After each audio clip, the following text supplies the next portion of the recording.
terceiro ponto, o tom de Paulo é incisivo durante toda a carta. Paulo, irmãos, eu não queria estar do lado de Paulo quando ele estava escrevendo essa carta aqui, não. Porque se Paulo irou alguma vez nessa terra, você pode ter certeza que foi durante essa carta aqui. Quando Paulo fala assim, estou chocado, irmãos, é porque não tinha como gravar áudio naquela época. Essa era a forma dele mandar o recado, irmãos. Mas se tivesse como gravar áudio, irmãos, esse áudio de Paulo ia ser num tom, tipo assim, seus vagabundos miserável, não vale nada, depravado, porque Paulo estava irado, irmãos, com o que estava acontecendo ali, por isso que ele nem perde tempo com a introdução, ele nem perde tempo elogiando os irmãos, ele vai direto ao ponto com esses irmãos. Por quê? Por que Paulo estava tão irado? Porque a carta aos Gálatas, ela está tratando de um problema muito sério, sabe qual que era? Fundamentos. Os fundamentos, não era só pecado. Porque Paulo, quando ele vai escrever a carta à igreja em Roma, aos Coríntios, ele está tratando o que com esses irmãos? O pecado na igreja. Tem muito pecado, o povo está fazendo muita coisa errada. Irmãos, o pecado na igreja é um problema? Mas nunca vai deixar de existir. Nunca vai deixar de existir. Tem pecado aqui na Fluir, irmãos? Tem, de todo tipo que você imaginar. E vai continuar tendo. Então, o pecado não era o que estava deixando Paulo nervoso igual ele estava, mas Paulo nem gastou tempo fazendo elogios, nem gastou tempo fazendo uma introdução, porque tão sério era o assunto, mais sério até do que pecado. Sabe qual que era o assunto? Estava mexendo nos fundamentos do Evangelho. A base do Evangelho estava sendo corrompida, por isso que Paulo não quis nem perder tempo, irmãos. E quando você abandona a teologia do Evangelho, você não está abandonando só a teologia do Evangelho, você está abandonando o próprio Cristo em pessoa do Evangelho. E era o que os irmãos estavam fazendo. Eles estavam abandonando o próprio Cristo do Evangelho e se submetendo a um outro Evangelho.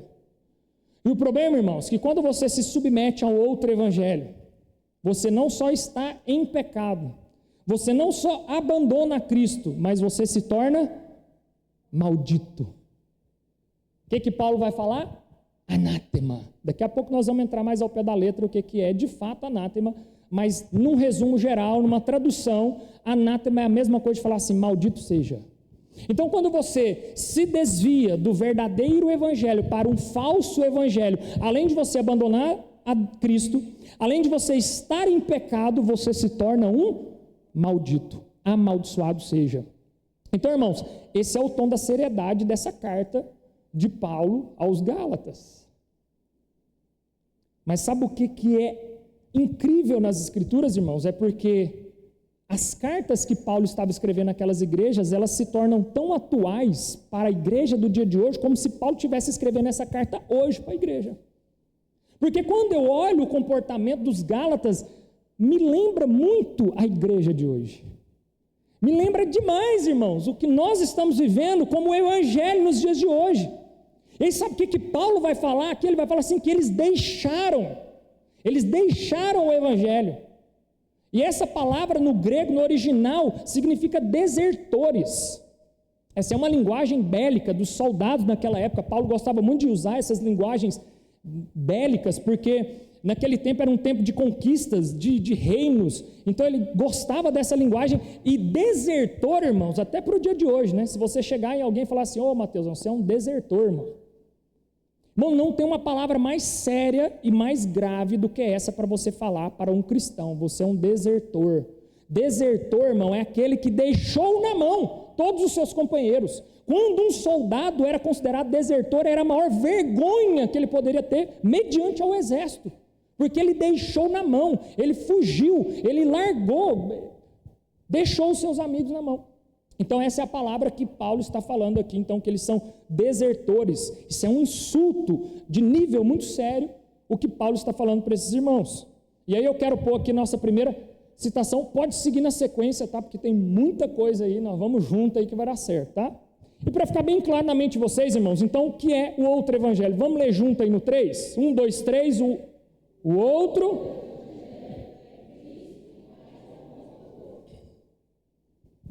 Parece simples, né? mais profundo. E nós precisamos entender isso aqui. O outro evangelho é Cristo e mais alguma coisa. O outro evangelho é qualquer adulteração da mensagem que diga que você precisa de Cristo, mas também...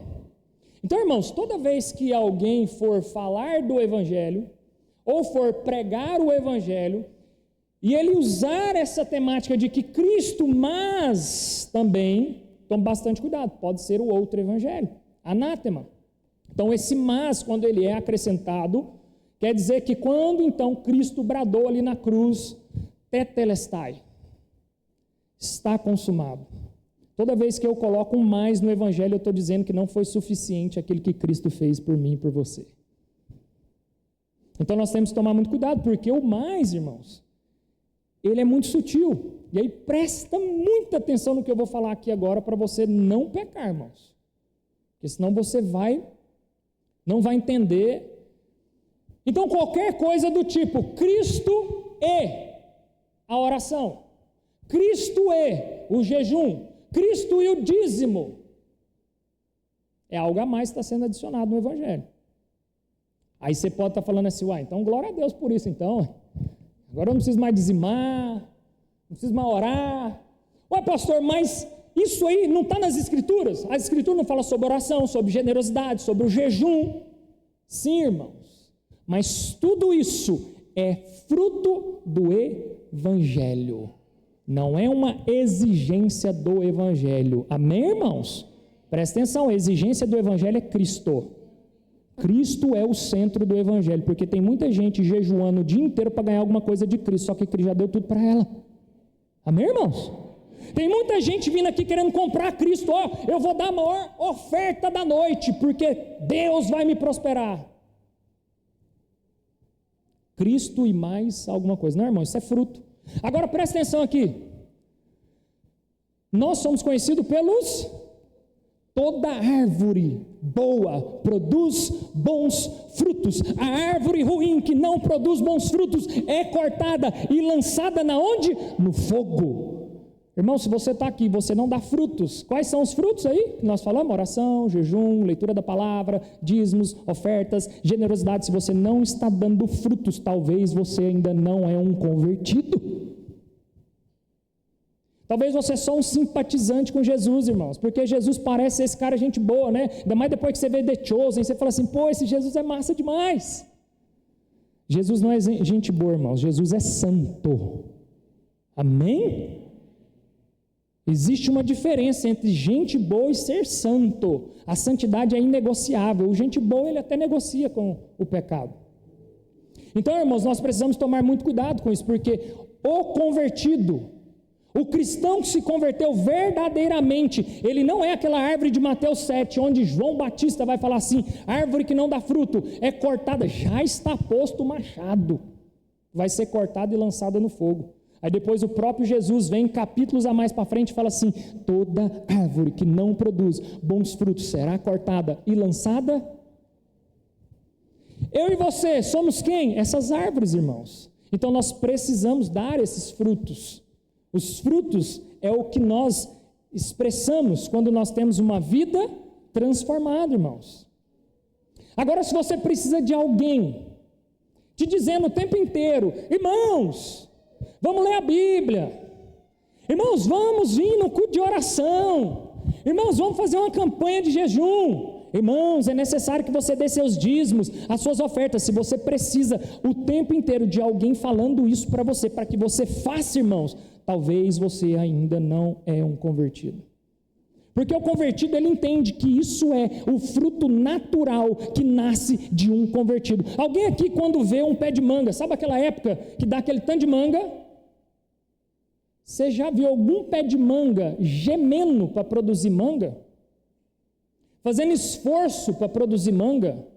Porque é algo natural da boa árvore que produz bons frutos, e é algo natural do bom convertido que produz bons frutos. Ler a palavra de Deus, orar, jejuar, ser generoso com a obra do Senhor. Então, irmãos, ninguém precisa ficar te lembrando daquilo que é natural da sua natureza.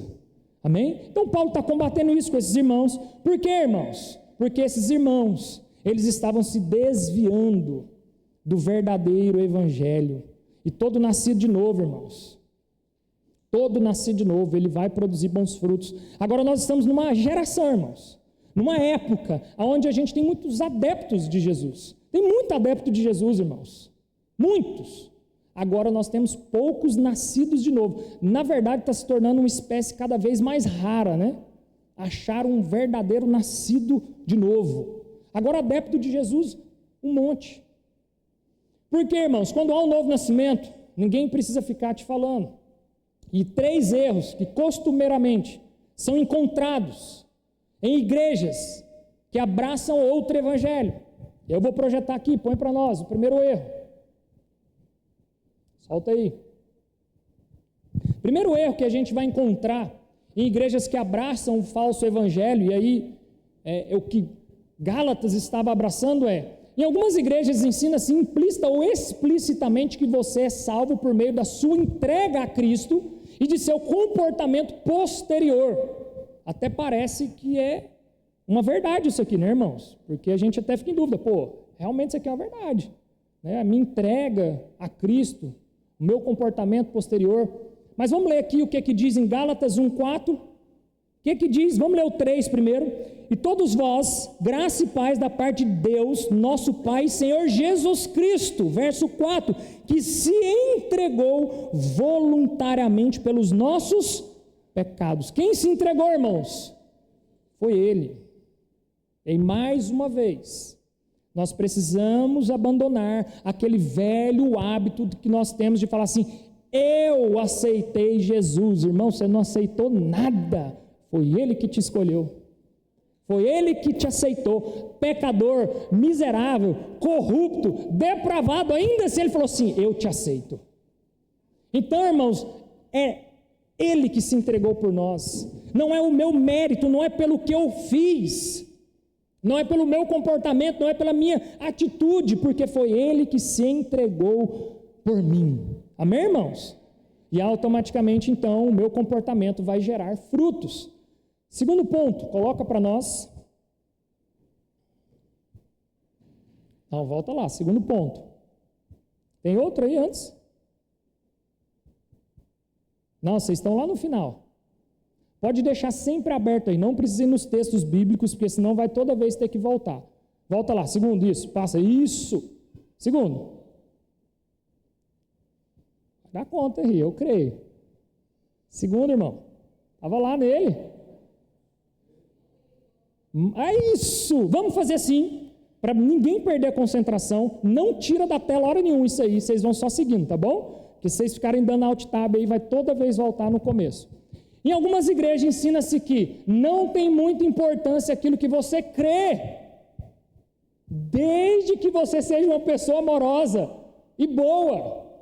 Irmãos, esse é o famoso evangelho da graça extrema, né? Da hipergraça, o evangelho das obras, onde se esse cara é gente boa, está tudo certo. Esse cara é gente boa, ele até flerta ali com o pecado, mas ele é gente boa demais. O problema, irmãos, que a coisa mais básica do evangelho qualquer, crer.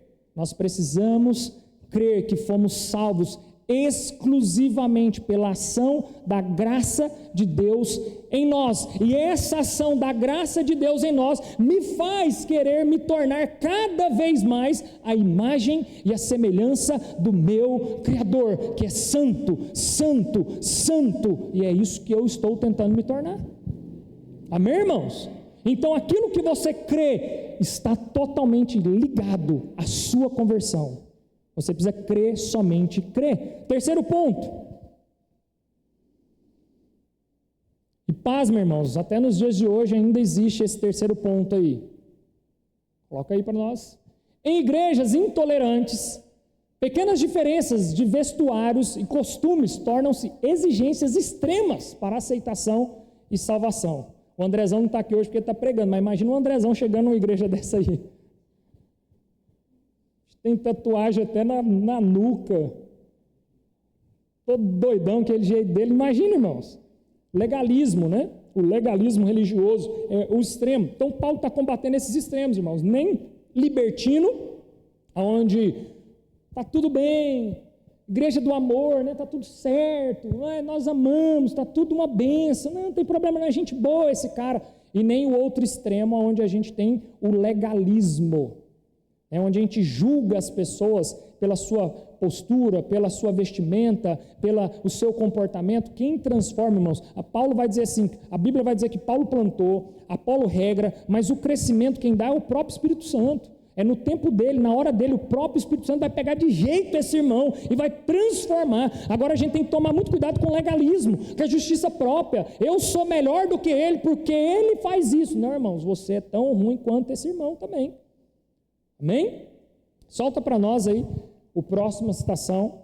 Olha só, Leandro Vieira, o Evangelho completo. Quem leu o Evangelho completo, irmãos? Amém? Glória a Deus, hein, irmãos? Irmãos, está lá na porta, pode pegar lá, a gente faz uma promoção hoje para os irmãos comprar. Irmãos, o Evangelho completo foi escrito pelo pastor que pastoreia essa igreja, que pastoreia nós aqui, que nos pastoreia.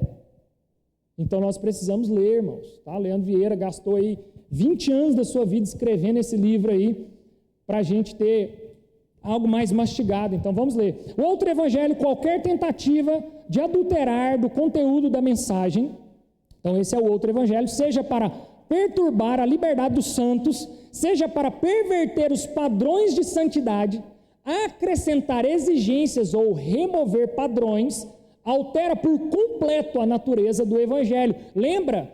Basta um pouquinho de fermento para levedar toda a massa.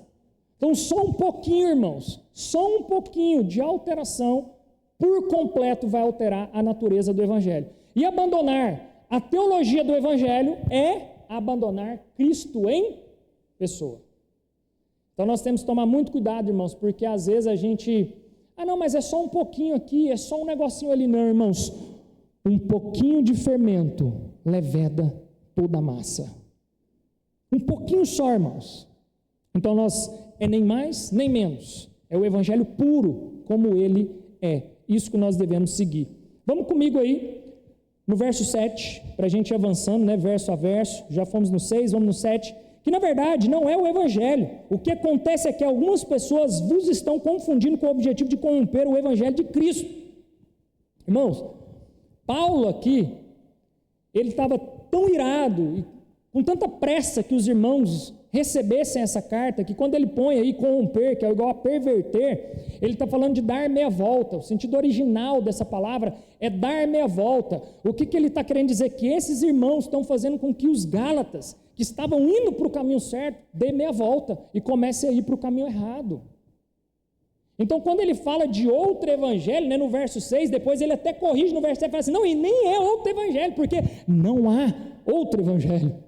Não tem outro evangelho, só existe um evangelho puro, que é o evangelho de Cristo, evangelho da graça. Cristo é o centro. Amém, irmãos? Solta para nós aí, próxima citação. Os falsos mestres, que ensinam a salvação por meio do desempenho, causam perturbação entre os gálatas, confusão intelectual de um lado e de outro facção. Então, nós temos que tomar bastante cuidado por esse evangelho do desempenho, irmãos. Aqui dentro, irmãos, nós estamos falando da igreja do Senhor. Isso aqui não é uma corporação, isso aqui não é um esquema, isso aqui não é uma empresa, isso aqui, não, irmãos, isso aqui é o reino de Deus, é a noiva santa, onde nós aqui estamos aqui para servir, e não para crescer numa carreira, e não para competir com os irmãos. Então esse ambiente, irmãos, de desempenho pessoal, ele traz algo muito ruim para o corpo de Cristo. Por quê? Quando eu sou visto pelo desempenho pessoal, eu começo a competir com o meu irmão. Porque se eu estou sendo medido pelo meu desempenho, eu preciso desempenhar melhor do que o meu irmão, porque senão eu não vou ser visto pelo meu desempenho. E aí gera-se um ambiente de competitividade. Irmãos, a Bíblia vai dizer que nós somos um corpo. E assim como o corpo, cada membro tem a sua função. Eu acho que eu já contei isso aqui, mas só para reforçar para os irmãos, alguém aqui já teve a curiosidade de pesquisar sobre o dedo mindinho do pé? Para que serve esse troço? Garanto para vocês, não é só para bater na quina da cama, não é para isso, irmãos. Justamente. Porque tem irmão que toda hora bate o dedinho na quina, né? E fala assim, nossa, eu vou cortar esse troço, não serve para nada. Corta para você ver. Corta os 2 dedinhos mindinhos seu para você parar de bater e vai jogar tênis. Você vê, na hora que você for fazer isso aqui, ó, você vai junto. Porque é Ele que traz o equilíbrio, a estabilidade para o corpo, irmãos. Então, ainda que na igreja do Senhor você possa ser visto como o dedo mindinho, você faz parte de todo esse corpo para que haja o equilíbrio. Por mais que ninguém te veja, por mais que ninguém lembre de você, por mais que ninguém fale o seu nome, mas você faz parte do corpo, você traz equilíbrio para esse corpo, e todo o corpo é santo, e todo o corpo juntos movimenta a igreja do Senhor. Amém, irmãos? Então todos nós somos importantes. Então o evangelho do desempenho, ele traz esse prejuízo. Ele nos faz ver um como melhor do que o outro. E infelizmente, irmãos, existe muito isso na igreja do século. Paulo estava escrevendo isso para os Gálatas, irmãos, mas isso nos dias de hoje tem demais, irmãos. Tem demais da conta, festa da multiplicação, cada um vende uma cor, aquela loucura, irmãos. Imagina um irmãozinho, aquele do ciclo de oração, que ganhou uma alma para Jesus na festa da multiplicação. Coitado, irmãos. O cara está lá com a equipe dele, né, com aquele tanto de gente, colorido, laranja, metade da igreja está de laranja. Aí o irmãozinho do ciclo de oração que está orando por esses irmãos, que está vindo na igreja orar, que está na torre de vigília, que está pagando o preço por esses irmãos, chega lá só ele, de camisetinha amarela. Aí ninguém nem lembra que ele está lá na igreja. Irmãos, ele é o dedo mindinho, ele que está trazendo equilíbrio para todo esse corpo. Amém, irmãos? Então nós não podemos medir dessa maneira o desempenho dos irmãos. Não existe isso no reino de Deus. Amém, irmãos? Glória a Deus. Então nós precisamos entender que quando Paulo, né, sauda a igreja com a graça e a paz, ele está falando da natureza e do fruto do evangelho. Qual é a natureza? A graça. Essa é a natureza do evangelho, irmãos. A natureza do evangelho é a graça. E o fruto que essa natureza gera em nós é a paz. Mas a paz com o quê? A paz com Deus, paz com o próximo e paz comigo mesmo. Então, graça é a natureza do evangelho. Diga assim, graça é a natureza do evangelho. E a paz é o fruto. Agora, por que nós temos dificuldade, irmãos, em ter paz? Por que eu tenho dificuldade em ter paz com Deus? Porque quando eu estou inserido em um evangelho do mérito, um evangelho do desempenho, eu sempre estou com uma dívida. Parece que eu sempre estou com dívida com Deus.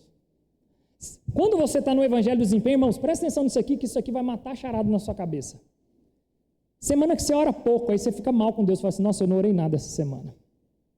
Nem li a Bíblia essa semana, meu Deus do céu, Deus vai me castigar. Então o evangelho do desempenho, irmãos, você sempre parece estar com dívida com Deus. Agora sabe o que é o problema disso? Porque quando você está com dívida com alguém, como que você se comporta? Vergonha, o que mais? Quando passa do nível da vergonha, quando você está devendo há muito tempo, aí você já não tem mais como ser cara de pau, porque a vergonha já está demais, o que você faz? Vaza fora. Você já viu algum amigo seu que ficou te devendo por muito tempo, ele não te pagou, o que ele fez? Abandonou a amizade. Porque era tanta vergonha para ele que era difícil manter a comunhão, então ele vaza fora. Assim é você com Deus. Quando você acha que você está devendo alguma coisa para Ele, você vai ficando com tanta vergonha, você vai ficando tão oprimido, porque você não está conseguindo se desempenhar, que você prefere fugir dele. Aí você abandona o evangelho, irmãos. Você fala assim, eu não vou nem mais lá na igreja, que eu não sou nem digno de entrar na igreja. Se a igreja fosse para os dignos, irmãos, vamos embora todo mundo sair aqui agora então e fechar a igreja. Se isso aqui for só para os dignos aqui, então vamos embora fechar a igreja aqui, vamos embora todo mundo junto. Entende, irmãos? Por que não vai funcionar o falso evangelho, irmãos? Porque a conta não vai fechar. Por um tempo você pode até se alegrar, está multiplicando, está crescendo, ó, o povo chegando, não para de chegar gente, mas uma hora essa conta não vai fechar. Então, irmãos, o evangelho puro, simples, é aquele que você entende que a graça é a natureza do evangelho, e não importa o que eu faça. Philip Yancey dizia: não importa o que eu faça, Deus não vai me amar mais pelo que eu faço e nem pelo que eu deixo de fazer, Ele continua me amando. Amém, irmãos?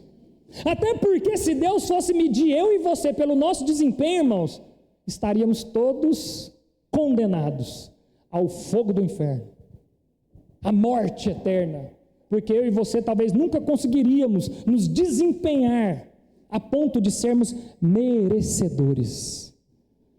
Glória a Deus, irmãos, aleluia, a conta está paga, amém, irmãos. Agora entenda algo, irmãos, o evangelho, irmãos, ao mesmo tempo que ele sopra, ele vai te dar uma. Por quê, irmãos? É cruz e Cristo, Cristo, cruz. O evangelho, ele não pode ser tão suave a ponto de você falar assim, ufa, está tudo bem, mas ele também não pode ser tão ofensivo a ponto de você falar assim, ufa, não vou dar conta. Não, irmãos, existe uma cruz, mas existe um Cristo que morreu, levou sobre si todo o pecado, todas as nossas dores, para que eu e você pudesse, pela graça, desfrutar da liberdade que o evangelho nos dá. Agora, toda boa árvore produz bons frutos. Amém, irmãos? Então, às vezes você simpatiza com Cristo, mas não produz bons frutos, você é só um simpatizante, irmãos. Nós precisamos produzir bons frutos, porque o convertido, aquele que nasceu de novo, ele produz bons frutos, e por produzir bons frutos, no dia do Senhor, ele vai olhar para você e vai falar assim, servo bom e fiel, entra para o gozo da minha glória. Agora o simpatizante, aquele que vai falar assim, mas no teu nome, eu preguei, as multidões se achegaram, mas no teu nome eu orei, e os demônios saíram. Ele vai falar assim, sei nem quem é, não te conheço. Então, irmãos, Deus só reconhece aqueles que são convertidos, aqueles que nasceram de novo, aqueles que são revestidos pela pele do Cordeiro, aqueles que são os filhos amados e que geram bons frutos, amém?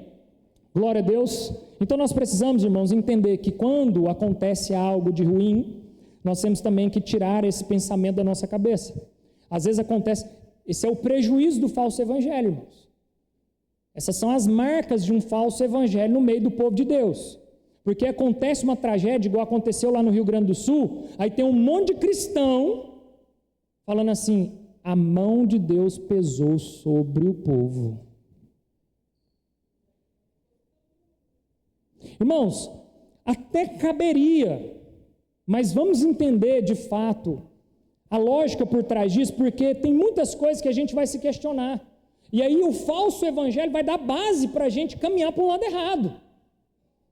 Quando as torres gêmeas foram atingidas por aqueles aviões, foram até Billy Graham perguntar, e aí, cadê Deus então nessa história? Billy Graham falou assim, Deus continua no mesmo lugar, no seu trono de glória, Ele nunca saiu de lá e não vai sair de lá. Quem tirou Deus dessa nação foram vocês. E esse mundo jaz no maligno. Quando você tira Deus de cena, o maligno tem liberdade para atuar. Agora Deus não tem nada a ver com isso, não há maldade em Deus. O mal não habita nele. Amém, irmãos? Ele é bom, Deus é bom, Ele é amor, só há amor, Ele sofre, Ele chora, Ele fica triste com isso, irmãos. Sabe por quê? Esse não era o plano dele para a humanidade. O plano de Deus para a humanidade era o Éden, o lugar perfeito, o céu na terra, mas nós pecamos e destituídos fomos. Então esse não era o plano dele para nós, irmãos. Então nós não podemos entrar nesse falso evangelho, porque esse falso evangelho, a conta não vai fechar lá na frente. Isso vai gerar aflição, tristeza, dores em você. Uma vida por desempenho, e você não vai conseguir desempenhar o suficiente, irmãos. Cristo desempenhou aquilo que você não ia conseguir. A cruz não era para Ele, a cruz era para mim e para você, mas nós não íamos suportar. E Deus, por saber que nós não íamos suportar, Ele envia o seu Filho amado, o seu Filho unigênito, para que todo aquele que nele crê não pereça, mas tenha a vida eterna. mas tem que crer, irmãos. Amém? Porque todo o castigo do pecado,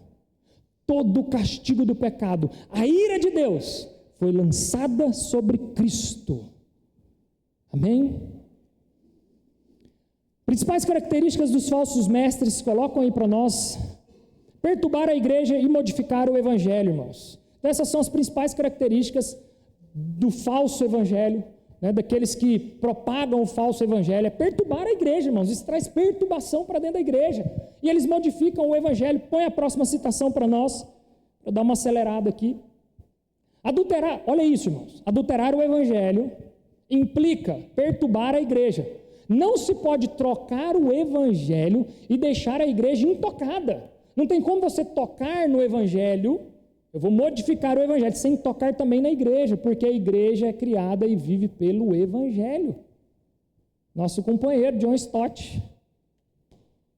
Então, irmãos, toda vez que eu toco no evangelho, eu modifico, eu altero o evangelho, automaticamente eu estou tocando também na igreja, porque a igreja, ela é e vive, ela é criada pelo evangelho. A igreja deveria ser um ambiente, irmãos, da graça e da paz de Deus. Esse deveria ser o ambiente da igreja, irmãos. Aqui deveria ser um ambiente onde você chega nesse ambiente, e esse ambiente ele é repleto da graça e da paz de Deus. Esse tem que ser o ambiente da igreja. Paulo vai falar no verso 8 e 9 o seguinte: contudo, ainda que eu mesmo, ou um anjo do céu, vos anuncie um outro evangelho, um evangelho diferente do que já vos pregamos, seja considerado maldito, anátema. Conforme já vos revelei antes, declaro uma vez mais: qualquer pessoa que vos pregar um evangelho diferente daquele que já recebestes, seja amaldiçoado. Irmãos, essas palavras aqui são duras, mas eu fico imaginando, irmãos, Paulo andando nas igrejas no dia de hoje. Imagina Paulo visitando as igrejas no domingo à noite, ele dando uma passeada, e passando e falando assim: maldito seja, anátema, maldito seja, anátema. Toda vez que o evangelho é trocado, irmãos, ele é tocado, maldito seja, anátema. Solta para nós a próxima citação. Olha só, irmãos, a prova do ministério de uma pessoa não é a sua popularidade, Mateus 24:11, nem os sinais e prodígios miraculosos que ele realiza. Irmãos, como tem gente que usa do dom para ter popularidade e acha que isso é uma comprovação de um ministério saudável, mas sim a sua fidelidade à palavra de Deus. O que mede, irmãos? O que mede a saúde, o que mede, irmãos, a vida de um homem de Deus, não é a popularidade que ele tem, o número de seguidores, o número de pessoas que o acompanham. O que mede, irmãos, a vida com Deus de uma pessoa, não é os sinais, os prodígios que por ela são realizados, irmãos, mas é a sua fidelidade. A quem? A palavra de Deus. A palavra de Deus, ela precisa ser intocada. Inegociável é a palavra de Deus. Põe para mim a próxima citação. Olha o que é anátema, irmãos. Presta atenção aqui para vocês entenderem o que é anátema. Anátema era uma expressão utilizada como referência à execração divina. O que significa isso? Quando Deus separa alguém da comunhão, irmãos. O próprio Deus. É o próprio Deus que separa da comunhão. Por quê? Quem vai prestar conta com essa pessoa? O próprio Deus. Então, anátema, irmãos, maldito seja a maldição de Deus que repousava sobre toda coisa ou pessoa destinada por ele à destruição. Caim e Abel. O que Deus faz? Caim vai lá e mata Abel. O que Deus faz? Deus separa Caim. O próprio Deus vai acertar as contas com ele. Então, irmãos, toda vez que nós deturpamos o evangelho, e quando Paulo está falando do anátema, irmãos, é isso aqui que Deus está falando, é isso aqui que Paulo está falando. Separado da comunhão, para que o próprio Deus o destrua. Então, irmãos, a seriedade disso aqui que Paulo está falando, por isso eu falo, irmãos, que essa carta de Paulo aos Gálatas, ela é tão profunda, uma profundidade teológica, irmãos, que a gente consegue ficar aqui 3, 4, 5, 6 meses, o ano inteiro, em uma carta de 6 capítulos. De tanta profundidade que existe dentro daquilo que Paulo está transmitindo para aqueles irmãos. E não há o que questionar, irmãos, porque no verso 12 Paulo vai falar assim: porquanto não recebi de pessoa alguma, nem foi de doutrina, ou pelo contrário, eu o recebi diretamente de quem? Jesus Cristo por revelação. Então, irmãos, esse é o tom da seriedade que Paulo está tratando o falso evangelho que esses irmãos aqui estão vivendo. Por que Paulo estava sendo tão duro com esses irmãos? Por que Paulo estava amaldiçoando esses irmãos a ponto de usar esse termo anátema? Primeiro, a glória e a suficiência da obra de Cristo estavam em jogo. Então a glória de Deus estava em jogo, a suficiência de Cristo estava em jogo. Por quê? Toda vez que você fala assim, Cristo e mais alguma coisa, o que você está falando? Que a suficiência de Cristo não é suficiente. Que Cristo não é suficiente. Que o que Cristo fez não é suficiente. Por isso que Paulo estava tão furioso e Paulo estava sendo tão duro com esses irmãos. Um segundo ponto, o destino eterno dos ouvintes estava em jogo, irmãos. Provérbios 27:6 vai dizer o seguinte, irmãos: fiéis são as feridas feitas pelo aquele que ama. Fiéis são as feridas feitas por aquele que ama, irmãos, porque aquele que ama, ele vai fazer ferida em você. Porque Ele te ama. Agora, olha o que vai falar no Provérbios 27:6. Os beijos enganosos daqueles que odeiam são muito piores. Então, o que Paulo está falando aqui? Muito pior é você receber um beijo daquele que te odeia, ele vai te amaldiçoar, do que você ser ferido por aquele que te ama. Então, quando Paulo está falando isso com esses irmãos, por mais duro que ele tenha sido, ele está se referindo ao amor com aqueles ouvintes, falando assim: irmãos, deixa eu falar uma coisa para vocês, tudo isso que eu estou falando é por amor a vocês, porque vocês estão indo para um caminho errado, vocês estão dando volta e voltando para um caminho errado. No verso 10 em diante, Paulo vai dizer assim: porventura procuro eu agora o louvor dos homens ou a aprovação de Deus? Paulo não estava procurando louvor, glória, nada para ele, nem a aprovação de Deus. Eu estou tentando ser apenas agradável às pessoas? De jeito nenhum. Se ainda estivesse buscando agradar a homens, não seria servo de Cristo.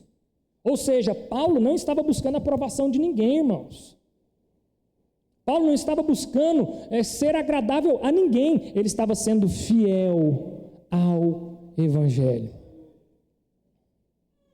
Irmãos, o Leandro Vieira é engraçado, quando ele sobe aqui para pregar, né? Não sei se vocês já observaram o que ele faz. Ele fala assim: ó, irmãos, a partir de agora eu não sou o esposo da Fran, eu não sou o pai do bem, eu não sou o amigo do Diego, eu não sou o amigo da Sara, mas eu sou escravo fiel de Cristo. Eu sou escravo fiel do Evangelho. Doa quem doer. Irmãos, é o que Paulo está dizendo aqui no verso 10. Paulo está dizendo assim: meus irmãos, eu amo vocês, no Gálatas, vocês são maravilhosos, mas eu não estou buscando a aprovação de ninguém de vocês, eu não estou buscando a aprovação nem do próprio Deus, eu estou sendo fiel ao Evangelho. Fiel ao Evangelho. Solta para nós a próxima citação, e essa é uma verdade para os nossos dias de hoje. Irmãos, essa é uma verdade muito séria para os nossos dias de hoje. A popularidade tem matado mais profetas do que a própria perseguição. Tem muitos aí, né, pastores usando essa frase aí, se apossando dela, né, mas tem um autor para essa frase, tá, que é esse Vance Havner aí, ó. Então a popularidade, irmãos, hoje tem matado tantos profetas do Senhor, muito mais, irmãos, do que a perseguição, porque nós não vivemos mais perseguição. Não existe mais a perseguição como foi um dia. Mas a popularidade tem destruído homens que começaram muito bem, irmãos. Quantos homens de Deus, irmãos, nós vimos começar, e aí essas pessoas se tornam relevantes. E deixa eu te falar uma coisa, presta atenção aqui. Nós não fomos chamados para sermos relevantes, nós fomos chamados para sermos fiéis até o fim, ainda que ninguém vá nos conhecer, irmãos. Porque muitos homens que começaram muito bem, muitos profetas do Senhor, a popularidade destruíram eles. Porque eles buscaram ser relevantes, e por se tornarem relevantes, eles deixaram de ser fiéis ao Evangelho. Irmãos, deixa eu te falar uma coisa, ainda que custe o resto da nossa vida, mas nós iremos permanecer fiéis às Escrituras, ainda que com uma igreja com 50, com 100, com 30, com 20 irmãos aqui. Amém, irmãos? Mas nós iremos permanecer fiéis ao Evangelho. Ainda que pareça, irmãos, que nós não somos relevantes, nós podemos não ser relevantes nesse mundo, mas no mundo espiritual, irmãos, a verdadeira relevância é daqueles que são fiéis ao Evangelho. Aqueles que permanecem até o fim fiéis ao Evangelho. Solta para mim a próxima, a gente já está caminhando para o fim. O Evangelho não tem, acho que ficou errado ali, o Evangelho não tem origem humana. Não é um sistema filosófico, não foi forjado pelo intelecto humano, não é mero desenvolvimento de religiões humanas, como o judaísmo, que foi criado por homens. A ideia é que o Evangelho não se conforma com aquilo que o homem julga que o Evangelho deve ser. Então o Evangelho, irmãos, não é aquilo que o homem acha que ele deve ser. O Evangelho é aquilo que ele é. E por isso nós precisamos aprender sobre o Evangelho. Como que você vai saber se é o verdadeiro Evangelho ou não, irmãos? Porque é muito fácil vocês ouvirem uma exposição bíblica como essa, uma exposição do Evangelho como essa, e falar assim, amém, glória a Deus. Mas como que vocês vão saber definir se é ou não é o verdadeiro Evangelho? Por isso que nós precisamos, irmãos, nos esmerar nas Escrituras, nos debruçar nas Escrituras, e por revelação do próprio Espírito, nós iremos saber, irmãos, definir, nós vamos saber, ter a sensibilidade de saber se é um verdadeiro Evangelho ou não, irmãos. Só para vocês terem ideia, quem conhece C.S. Lewis aqui, irmãos? C.S. Lewis, irmãos, pelo amor de Deus, não é possível, gente. Em que Evangelho vocês estão vivendo aí, irmãos? Vini Júnior, Neymar, Cristiano Ronaldo. Que Evangelho nós estamos vivendo, irmãos? Vocês não conhecem C.S. Lewis? Vocês estão lendo o quê? Harry Potter. Mas Senhor dos Anéis é bom, irmãos. Harry Potter não. Senhor dos Anéis eu recomendo. Irmãos, a boa árvore dá frutos, irmãos. Bem? Presta atenção aqui, C.S. Lewis, um dos maiores apologetas, irmãos, da Segunda Guerra Mundial. C.S. Lewis, mano, ele era um defensor do ateísmo, inteligentíssimo. Até hoje o mundo inteiro escuta e lê os seus livros. E ele era, ali naquela época do período da Segunda Guerra Mundial, um dos maiores apologetas, defensor do ateísmo, irmãos. Se converteu ao Evangelho quando começou a ler as Escrituras. Não precisou de ninguém ficar lá no ouvido dele falando, ele mesmo por ler as Escrituras. Sabe por quê? Ele disse assim, o Evangelho tem que ser a verdade, porque homem nenhum tem a mente humana que poderia ter criado algo tão sublime assim. O próprio Evangelho, irmãos, o próprio Evangelho alcançou aquele homem, porque ele falou, não tem como, mente humana nenhuma conseguiria criar algo tão sublime quanto o Evangelho. Então, para a gente fechar, irmãos, Paulo está dizendo, não é para aprovação humana, eu não estou aqui pela aprovação humana, não para agradar a homens, não é de origem humana, nem muito menos por meios humanos, mas é o Evangelho revelado pelo próprio Cristo a mim. Então, irmãos, como eu vou saber receber o Evangelho? Coloca para mim o último aí. Como eu vou receber o Evangelho, irmãos? O Evangelho só pode ser recebido por meio de revelação. Primeiro ponto, irmãos, O Evangelho só pode ser recebido por meio de revelação. Revelação de quê? Mediante a exposição das Escrituras, irmãos.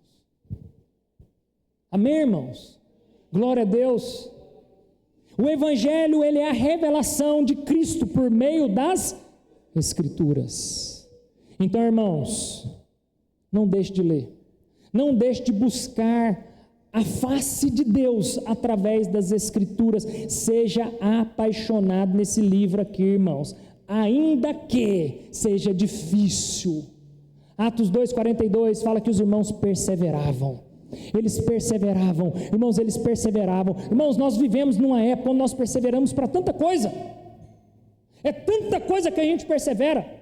A gente persevera no trabalho, para a gente ser promovido, para a gente ganhar uma promoção. A gente persevera na nossa empresa, para que a nossa empresa sobreviva. A gente persevera numa dieta, a gente persevera numa academia. A gente persevera em tantas coisas, irmãos. Mas a gente não persevera naquilo pelo qual nós fomos chamados. Irmãos, com todo o respeito do mundo, e eu me incluo nesse pacote, eu não estou me excluindo, não, irmãos. Não acha que pastor é um super-herói, que veste uma capa e que é diferente, não, irmãos. Sou tão pecador quanto vocês, mas com todo respeito, irmãos, como nós temos perseverado em coisas que não vai nos levar a lugar nenhum, e deixado de perseverar naquilo que vai nos levar à vida eterna, naquilo pelo qual nós fomos chamados verdadeiramente, irmãos, para perseverar. E a gente tem nos desgastado com tantas coisas, que quando fala que as coisas de Deus, nós sempre estamos cansados. A gente sempre está desanimado, sempre há aquela desanimação, sempre há aquele cansaço. Irmãos, mais uma vez eu quero dizer para vocês, Davi tinha todas as coisas, irmãos. Davi, como rei, ele tinha direito a todas as coisas. Sabia que quando Davi se deita com Batseba, ele tinha direito disso, porque ele era rei. Davi se sentiu culpado, não foi por ter se deitado com Batseba, foi pelo que ele fez com seu amigo, porque ela era a esposa do seu amigo, ela era a esposa do seu melhor guerreiro, mas ele tinha direito, ele era rei. Como rei, irmãos, naquele tempo, ele poderia. Então, irmãos, quando Davi, ele escreve o salmo falando assim, uma coisa eu peço ao Senhor, sabe por quê? Porque Davi tentou todas as outras coisas e viu que nada fazia sentido, a não ser estar na casa do Senhor, na presença de Deus. Salomão, irmãos, como rei, teve todas as coisas, inclusive muitas mulheres, pelas quais no final ele se arrepende e fala assim, tudo é como vento. Salomão, irmãos, se somar as maiores fortunas que existem hoje, talvez não daria nem a metade do que Salomão teve.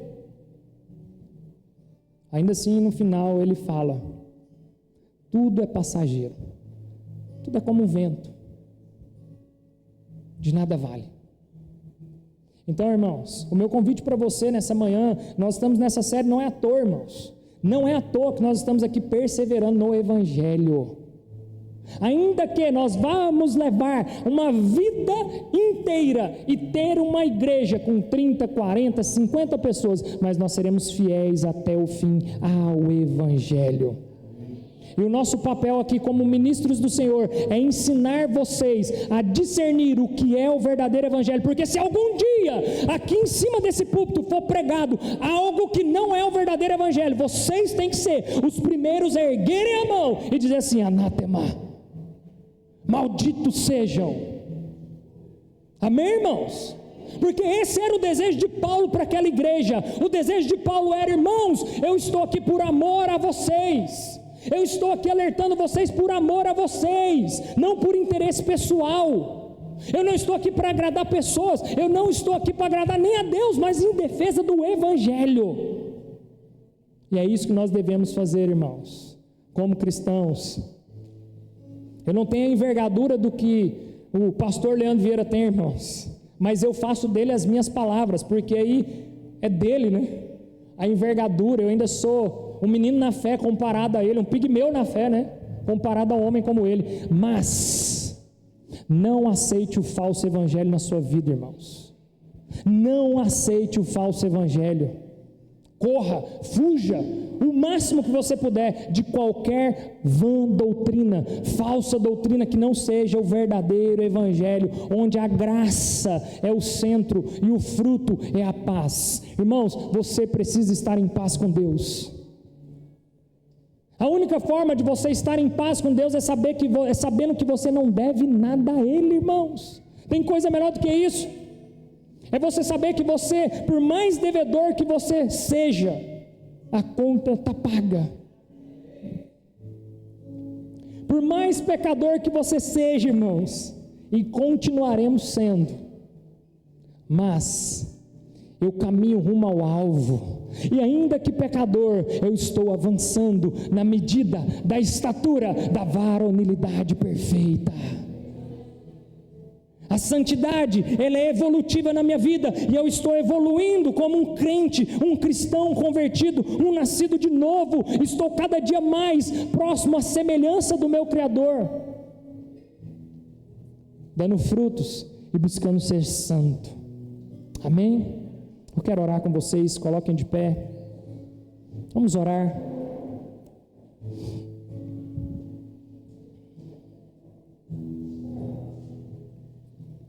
Senhor, nós te damos graças, ó Pai, rendemos louvores a Ti, porque o Senhor é bom, a Tua graça e a Tua misericórdia nos alcançou, e pela graça, ó Pai, nós podemos desfrutar da paz. Através da graça do Senhor, ó Pai, nós possamos desfrutar da paz, Deus. Gera em nós então nessa manhã paz conosco, Pai, paz interior, paz com o meu próximo. Não há conflito, não há conflito com os meus irmãos, não há nem atrito, irmãos. Nós queremos viver em paz, paz com Deus, para que eu possa acordar todos os dias, mesmo sabendo que eu sou um devedor, que eu sou um pecador, mas que o Senhor resolveu isso para mim, e por ter resolvido, eu estou em paz, e eu rendo graças ao Senhor, ó Pai, porque essa paz que excede o entendimento humano, que ainda que ninguém possa entender, essa paz não vem de notícias, essa paz não vem do mundo exterior, essa paz vem do Senhor. É o Senhor que preenche o meu interior e gera essa paz em mim. Gera isso em nós, ó Deus, que nós possamos, ao irmos embora desse lugar, mas que essa paz nos acompanhe. Aqui nós encerramos uma celebração, mas a nossa oração, o nosso culto ao Senhor, ó Pai, ele é todos os dias. O nosso louvor a Ti, ele é o tempo todo, em todo o tempo, aonde estivermos, aonde o Senhor nos levar, ó Deus. Pai, nós oramos ao Senhor para que nós possamos ser fiéis, ainda que não venhamos ser conhecidos, ainda que não venhamos ser relevantes, mas que nós venhamos ser fiéis ao Senhor, fiéis até o fim. E se algum dia o Senhor trouxer sobre nós alguma relevância, alguma popularidade, algum conhecimento, mas que nós jamais venhamos abandonar a fidelidade ao Evangelho. Essa é a nossa oração, Deus, nessa manhã. Esse é o nosso desejo, esse é o nosso pedido nessa manhã, Senhor. Recebe, Deus, em nome do Senhor Jesus, em nome do Senhor Jesus. Estou voltando à essência da adoração, e a essência és Tu, a essência és Tu, Jesus. Oh, me perdoa pelo que eu fiz terra, a essência és Tu, a essência és Tu.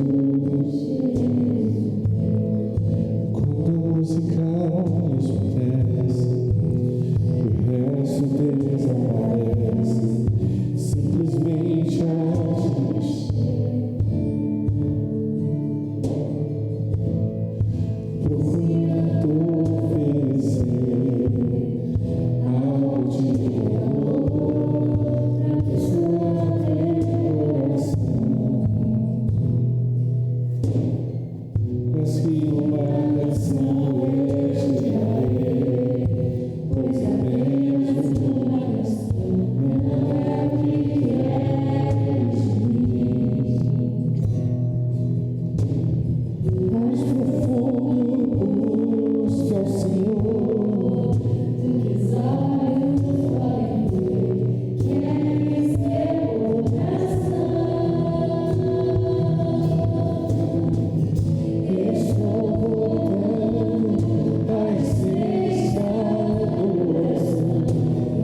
Deus, porque o Senhor é a essência da nossa existência. Louvamos a Ti, Deus, e Te agradecemos, ó Deus. Sem Ti não somos nada, Pai. Obrigado, Jesus. Obrigado, Jesus. Aleluia. Se você puder, celebre Jesus, aplaudindo a Ele, glorificando o santo nome dEle, glorificando a Ele. Tome o seu assento. Eu quero dar alguns recados muito importantes. Prometo para vocês que eu não vou gastar nem esses 4 minutinhos aqui que falta para nós. Mas olha só, irmãos, quinta-feira agora nós fizemos uma reunião, foi maravilhoso, fiquei muito feliz porque foi uma reunião de membresia, uma reunião no meio da semana, né? Eu sei da correria aqui, mas eu sei que nem todos os irmãos conseguiram estar aqui.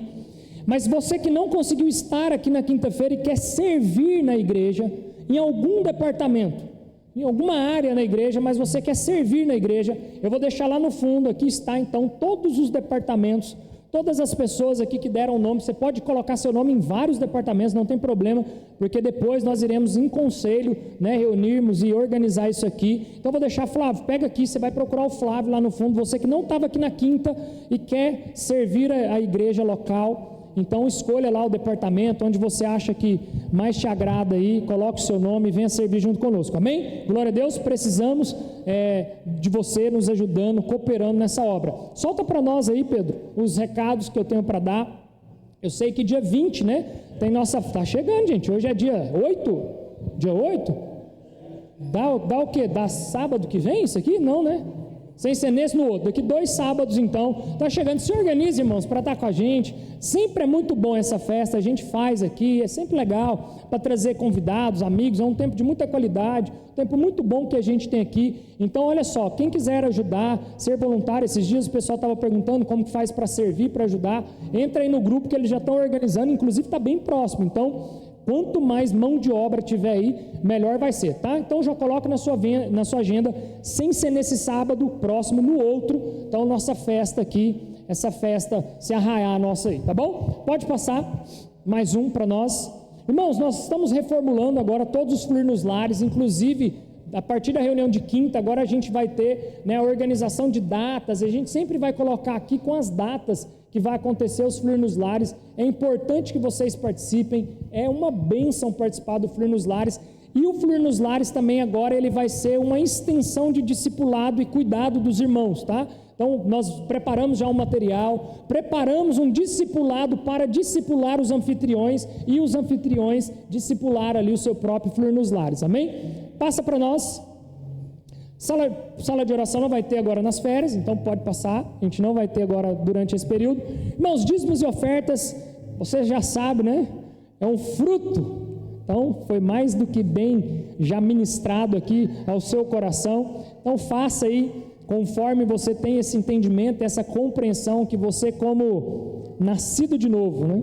Você entendeu e compreendeu que os frutos, eles têm que nascer de forma natural, eles têm que surgir de forma natural, e a sua generosidade, cumprir com esses princípios de dízimos, de ofertas. A gente não vai ficar insistindo nisso aqui na igreja,